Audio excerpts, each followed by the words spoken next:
todos, ¿qué tal? Bienvenidos una vez más al canal y hoy estamos aquí de nuevo para hacer una sesión de cine debate en colaboración con el Centro Cívico Candeu, pero esta vez será una colaboración un poquito más especial porque será para participar en la Semana de la Erótica que cada año celebra el propio centro.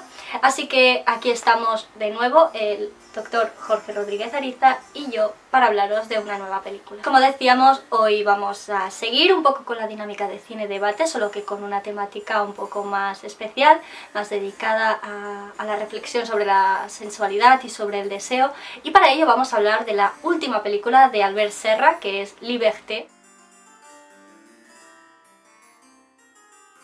Tal y como veremos a lo largo de la presentación, Albert Serra demuestra un gusto por propuestas aristocráticas y decadentes a la par.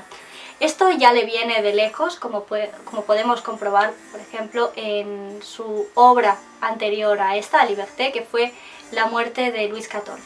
Una película con la que Albert Serra, por cierto, acabó algo molesto, porque según ha confesado en alguna ocasión, le gustó a demasiada gente, así que prometí que con la próxima les daría más por culo, literalmente, y cumplí. Esta película, hay que decirlo, tuvo su precedente como obra de teatro en Alemania, y lo cierto es que las críticas que recibió fueron bastante negativas. De hecho, una de ellas dijo algo así como 2 horas de actores abandonados sobre el escenario. Y aunque evidentemente la crítica pretendía ser negativa y ofensiva, para Albert Serra fue la mejor crítica de todas porque es precisamente eso lo que él buscaba. Y también tuvo su adaptación más museística con la propuesta Fisuras del Museo Reina Sofía. Esta exposición tuvo lugar entre febrero y mayo de 2019. Durante ese tiempo, Serra expuso Persona Alien, una videoinstalación en la que se nos presentan 2 proyecciones enfrentadas, ambientadas también en el siglo XVIII. Ya aquí vemos una evidente influencia de la literatura del Marqués de Sade, conocido pensador francés de ideas revolucionarias, que sería especialmente conocido por su literatura erótica, donde destacan títulos como Filosofía del tocador o Los crímenes del amor. Pero ahora sí vamos a hablar de qué trata, ¿no? Liberté. Liberté podemos considerarlo como un poema sobre la noche y todo lo que está relacionado con ella, es decir, lo perverso, lo prohibido, lo carnal. Es una representación de los deseos más oscuros de los personajes, unos aristócratas expulsados de la corte de Luis XVI debido a su libertinaje precisamente y a su inmoralidad. Estos personajes que mencionamos, de hecho, se dirigen a Alemania en busca de cierto pensador, de cierto filósofo con ideas revolucionarias, pero realmente lo que nos describe la película es todo lo que sucede a lo largo de una noche y cómo, digamos, buscan sus propios divertimentos a lo largo de la misma, ¿no? Esta noche, además, precisamente sucede inmersos en un bosque con todo este lenguaje poético que nos puede ofrecer, es decir, esa inmersión en el subconsciente, en los deseos más profundos que pueden ser liberados a lo largo de estas horas que nos propone Albert Serra. Es una manifestación de la animalidad, pero en su sentido más peyorativo. Es decir, aquí la naturaleza se nos presenta como un elemento perverso, como un elemento de salvajismo. Así que, en medio de lluvias doradas, besos negros y otras actividades similares, Serra nos muestra a la humanidad en estado terminal, su decadencia. Por lo tanto, la naturaleza, como decíamos, es comprendida como algo perverso, casi como un cómplice. Esta es la sinopsis a grandes rasgos, pero realmente no se trata de una película narrativa. Es principalmente, y casi podríamos decir de forma exclusiva, atmosférica.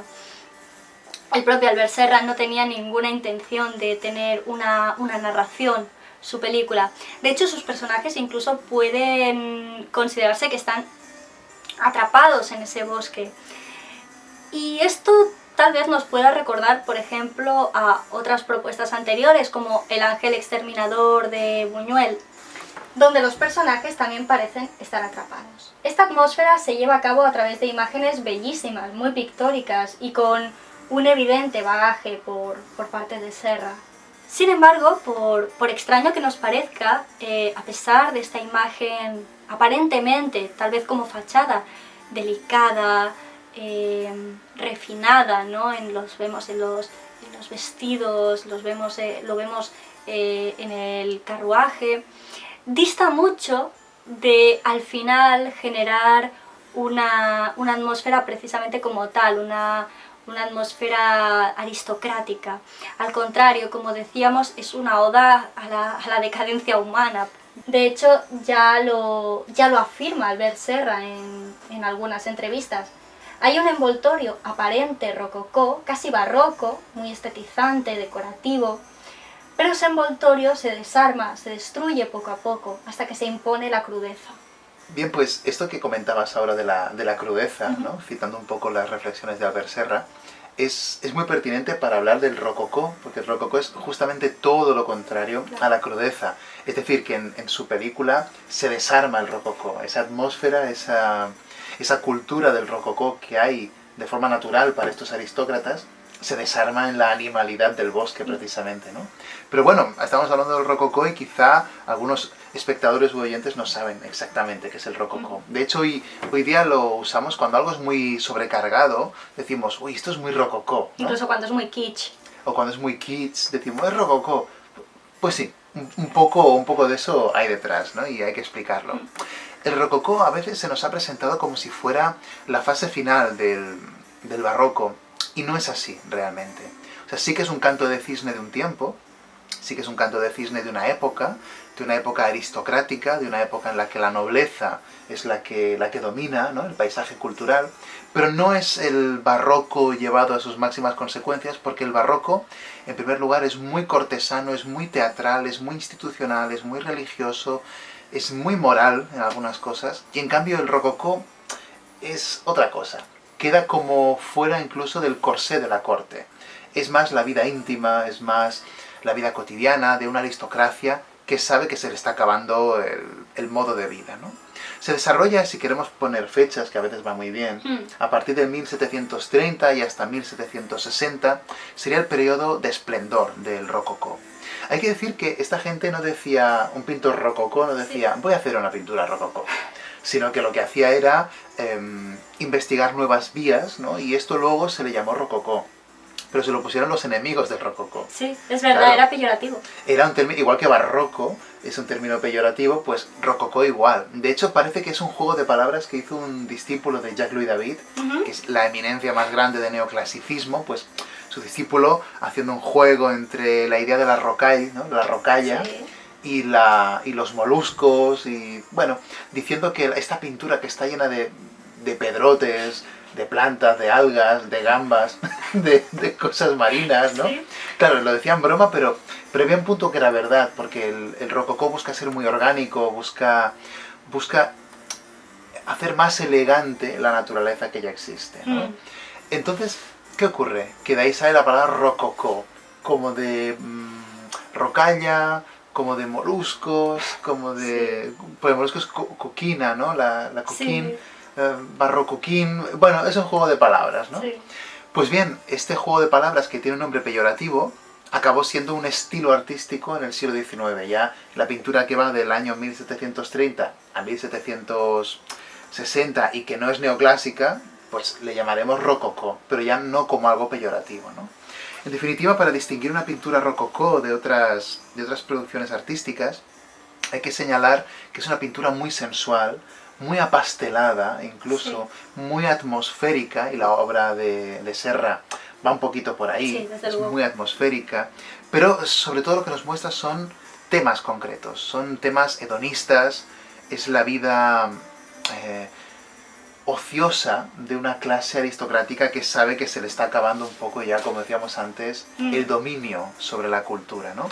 Hay que decir que no es solo pintura, ¿eh? El rococó es sobre todo algo interior, algo íntimo, algo hogareño, palaciego, pero hogareño, sí, sí, sí. Y por lo tanto vamos a encontrar ejemplos del rococó en el mobiliario, en la moda y en el diseño.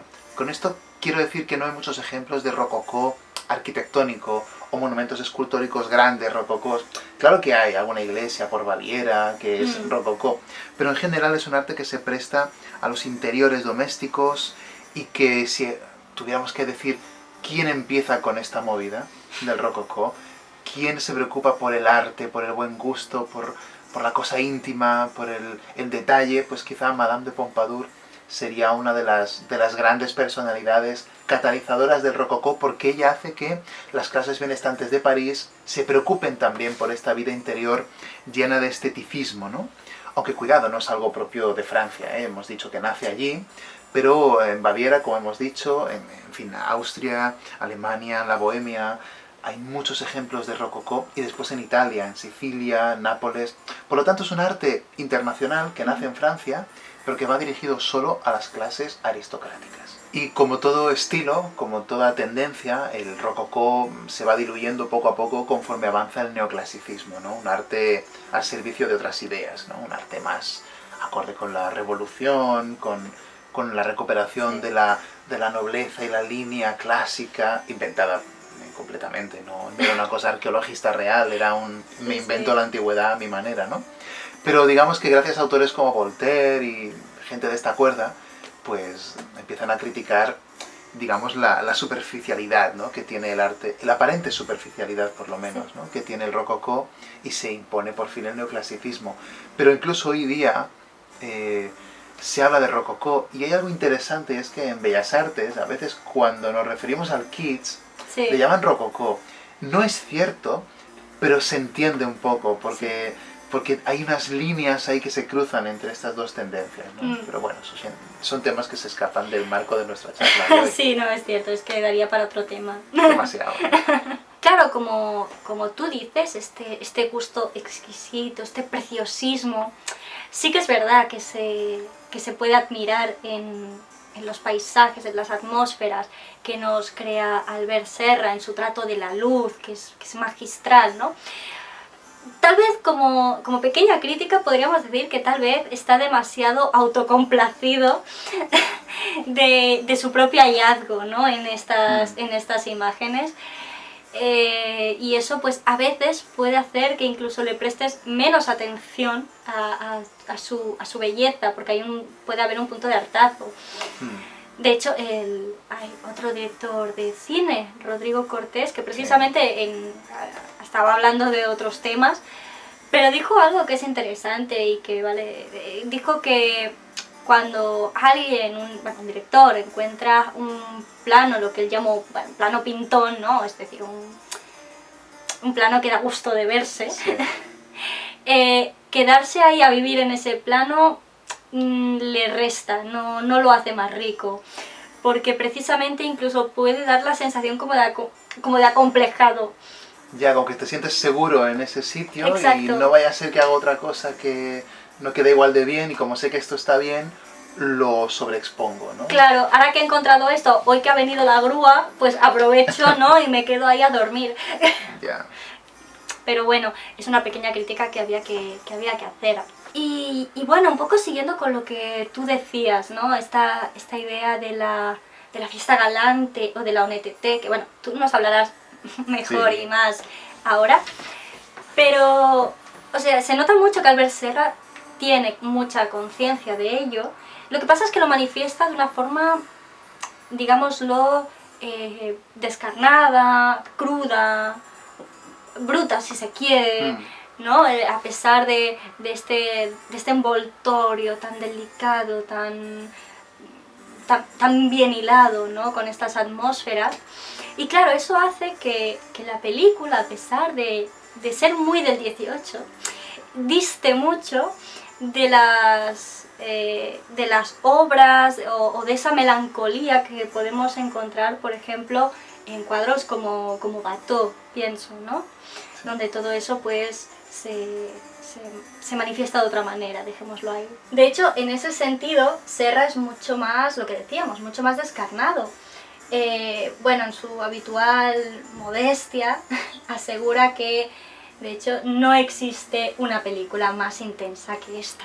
Pero bueno, o sea, independientemente de la humildad de Serra, es cierto que la película es una propuesta muy interesante para reflexionar sobre la pulsión del deseo, el deseo carnal, sobre nuestros propios deseos, sobre rasgar en lo más profundo del ser humano hasta llegar a su parte más censurable social y moralmente. Y sin embargo, a pesar de lo explícitas de sus imágenes, que si veis la película o si ya la habéis visto, pues lo sabréis de sobra, no se puede considerar una película pornográfica, porque no tiene una función masturbatoria. De hecho, prácticamente lo que hace es sobre todo incomodar al espectador. Claro, él dice, claro, si te sientes incómodo, te levantas y te vas de mi película, no vale, te tienes que quedar hasta el final, ¿no? Pero comes todo. Y si te molesta, te aguantas, porque es precisamente lo que quiero. Y de hecho puede ser incómodo ya no solo para el espectador, sino incluso para los propios actores, porque se desnudan y ya no solo literalmente, sino que muestran sin pudor alguno toda su vulnerabilidad. Y eso requiere un valor también como actor, porque además no todos los actores están dispuestos a ello. Además son unos actores que se sabe que prácticamente no tenían guión, que el director, Albert Serra, tiene la costumbre de ponerse muy muy alejado para que no tengan contacto con él y no puedan tomarlo como referencia de si lo están haciendo bien o no. Todo esto que comentabas ahora sobre el erotismo, la sensualidad y que luego ya degenera no en pornografía, porque es verdad que la actitud es otra, no tiene función masturbatoria, pero sí que es verdad que tiene un punto ya grotesco, sí, animal, degenerado casi, ¿no? Y entonces esa incomodidad que un espectador puede sentir ante esas imágenes es algo que jamás podría sentir ante una pintura rococó. ¿Por qué? Porque el rococó tendrá lo que tú quieras, pero siempre es elegante, siempre es pulido, y aunque tenga a veces algo tenebroso de fondo o sí, incómodo, está de fondo. Es más la atmósfera, es más lo que pueda pasar luego o lo que ha pasado antes, pero la escena siempre es amable, ¿no? Y esto es una de las cosas más importantes del rococó, que es amable, que es el gozo, es la alegría de vivir, y lo que decíamos, ¿no? Una aristocracia que sabe que se le acaba la historia, ¿no? Es el momento de poder y de esplendor, pero que me quiten lo bailado. Es y distinguirse de la burguesía. Exactamente, esa es otra de las claves. Esta aristocracia se encuentra en fiestas que se llaman la fête galante, ¿no? La fiesta galante, en la que su máxima ambición es el exhibirse, el tener conversaciones ingeniosas. El arte de conversar, de hecho, es algo que a finales del siglo XVII ya aparece y que en el XVIII se sistematiza. O sea, un buen noble, para distinguirse de un funcionario de la corte, que es gente que está cerca del rey también, sí, pero son funcionarios, no son nobles a la manera que ellos lo son. O distinguirse de un burgués de la época puede tener más dinero que un noble, pero no tendrá la honnêteté, no tendrá el charme, no tendrá esa manera sí, de exhibirse delante de otros, no tendrá la finura, el arte de conversar, la ingeniosidad del noble. El burgués no la debe tener, ¿no? Por lo tanto son fiestas muy exclusivas solo para ellos, no son fiestas accesibles a cualquiera, ¿no? De hecho, no deja de ser sorprendente que el pintor que mejor captó la atmósfera y los ambientes de estas fiestas galantes fuera Watteau, un señor que viene de una clase, de un estrato social muy humilde. Sus padres, abuelos, ¿no? Eran albañiles, eran artesanos, ¿no? Gente que dista mucho de esta aristocracia que hablabas. Claro, y sin embargo, él fue el que mejor lo supo representar, ¿no? Entonces, si miramos sus pinturas, veremos que no solo hay una fiesta galante en toda regla, sino que hay algo distinto de otros pintores, y es la atmósfera de nostalgia, que no sabes bien cómo es exactamente, pero las figuras casi parecen fantasmales, ¿no? De hecho, los especialistas dicen que Watteau seguramente pintaba el paisaje primero, la arquitectura, el escenario, y luego añadía a base de veladura la figura humana, de manera que parecen espectros casi, ¿no? Como una aristocracia que dice, ya está, se nos acaba, ¿no? Pero bueno, Watteau no es el único. Hay Fragonard, tenemos a Boucher, tenemos artistas que realmente saben expresar muy bien el juego del galanteo también, que es lo más interesante. Claro, en la película de Serra no hay galanteo de ningún tipo. Y en cambio a los aristócratas rocoquenses lo que más les gustaba, más que el acto en sí, el acto sexual, era todo el previo construido durante días y fiestas previas, lenguaje de abanicos, lenguaje de lo que tú quieras, pero había toda una atmósfera muy bonita, unas metáforas también. Y todo muy educado. Sí. Luego ya hablaremos, ¿no? Pero de entrada todo es muy sofisticado, es un ocio lleno de estilo, ¿no? Y en cambio la película de Albert Serra lo que dice, quizá en el fondo, es que todo eso sí está muy bien, pero la condición humana es la otra, ¿no? Es la otra. Lo otro es artificial, en definitiva, ¿no? Claro, bueno, de hecho, un poco a mí me da la sensación de que lo que nos dice Albert Serra es si no eres capaz de entregarte a esto, no eres libre. Tal vez de ahí el nombre de Liberté, ¿no? Seguramente va por ahí. Porque a veces te puedes plantear, bueno, ¿y lo de Liberté de dónde viene, no? ¿Por qué Liberté y no cualquier otra cosa, no? Tal vez sea por eso. Sí, puede ser. Pensaba que esto de Liberté, claro, si tú no estás dispuesto a hacer todo eso, si no te dejaras llevar, no eres libre, ¿no? Pero puede ser al revés también. Sí. Tú eres esclavo de unas pulsiones y de unos deseos que quizá no te hacen humano precisamente, ¿no? Y en cambio, por otro lado, la aristocracia tan fina y tan sofisticada de las obras de arte del rococó, a lo mejor tampoco son libres porque se ven obligadas a comportarse de esa manera porque son aristócratas. Entonces, si no tienen ya guerras que librar, si no demuestran su virilidad y su cosa diferencial en la guerra, lo tendrán que demostrar con el buen gusto, ¿no? Lo hacen encantados, seguramente, sí. Pero yo no sé hasta qué punto estarían también cansados de una vida tan estudiada al milímetro, no lo sé. Sí, al final cada uno está atado de una forma u otra, ¿no? Como tú dices, en la aristocracia de la corte y que disfruta en la corte, no que es expulsada, seguramente este encorsetamiento en el mal sentido podría llegar a ser cansado, no lo sé, no lo sabemos, es difícil, sí. es difícil. Pero también es verdad que existe la reflexión de que hasta qué punto también estos personajes inmersos en el bosque, es que es lo que te digo, parece que estén atrapados casi en ese bosque, hasta la llegada del amanecer, que parece como que las sombras literalmente se marchitan en todos los sentidos, ¿no? Claro, ¿hasta qué punto ellos también están atados? Bueno, por lo menos, o sea, no sé si sí o si no, es complejo, pero es un motivo de reflexión interesante, cuanto menos. Porque es que este siglo XVIII también es el siglo del confort, estaba pensando ahora. Sí. Es el siglo donde se inventan los muebles que nosotros conocemos y todo esto, ¿no? Que ya Luis XV no duerme teatralmente en su cama de rey, se despierta el levé del rey y todo el mundo, oh, ha salido el sol porque el rey se despierta. No es Luis XIV ya, ¿no? Es otra historia. Entonces, claro, esa teatralidad, ese corsé, en el mal sentido que tú dices, porque tú entiendes que el corsé es muy bonito y tiene un buen sentido. Por supuesto. Claro, pues quizá esta aristocracia sí que está un poco cansada de la cosa rígida de la corte, pero no quieren renunciar a su cosa diferencial, que era la UNTT. Claro, es que además la burguesía era un peligro en ese sentido, porque como tú bien decías antes, como había una burguesía que tenía más dinero que muchísimos nobles, claro, es que cuidado, que además aspiraban a imitar la vida del aristócrata. Claro. Por lo tanto, ¿cómo nos diferenciamos de esta plebe al final? Sí, ¿no? Es plebe, claro. Al final, ¿no? A ojos de la aristocracia, claro. Sí, que son ricos, pero no tienen el espíritu que nosotros tenemos. No tienen la clase que tenemos nosotros. Sí. Claro.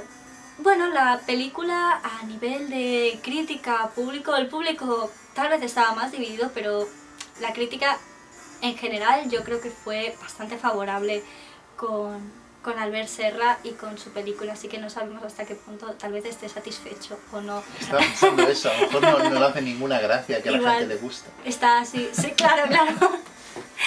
Pero bueno, en cualquier caso, decir que la película ganó el premio especial del jurado en la sección Un certain regard, en 2019. En cualquier caso, lo que sí es cierto es que la película, nos parezcan mejor o peor lo gráfico de sus actos, lo que sí es cierto es que es una película de gusto preciosista en su puesta en escena. Es una película muy delicada en ese aspecto y invita a una reflexión sobre el deseo, sobre nuestro propio deseo, sobre lo que censuramos o qué es censurable.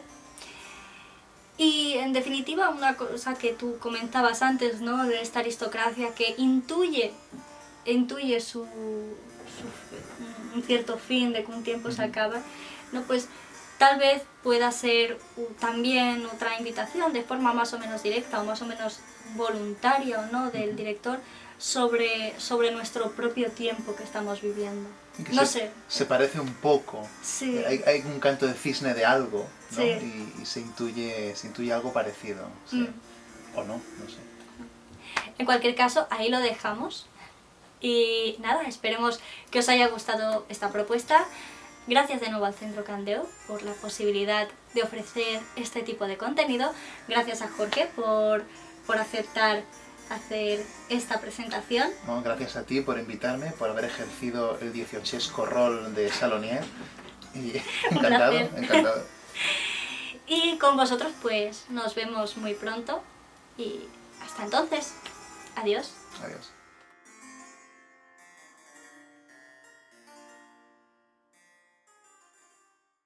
Bueno, de hecho,